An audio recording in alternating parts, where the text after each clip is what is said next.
راجل مسافر هو وزوجته واولاده، فجأة وهم في الطريق العربية عطلت بيهم ووقفت خالص. الراجل ما بقاش عارف يعمل ايه.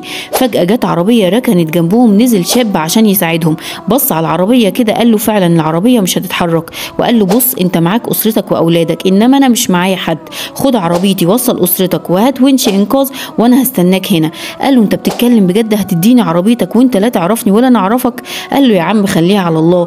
وفعلا اخد عربية الشاب وصل اسرته، جاب ونش انقاذ ورجع له تاني لقاه مستنيه، قعد يشكره جدا واخد رقم تليفونه. بعد فتره افتكر موقفه معاه، قال لما كلمه اسال عليه اتصل بيه لقى مراته هي اللي بترد وبتقول له ان هو اتسجن عشان عليه ديون، عرف منها هو في سجن ايه وطلع على طول على الضابط واداله 100,000 ريال عشان يطلعه من السجن.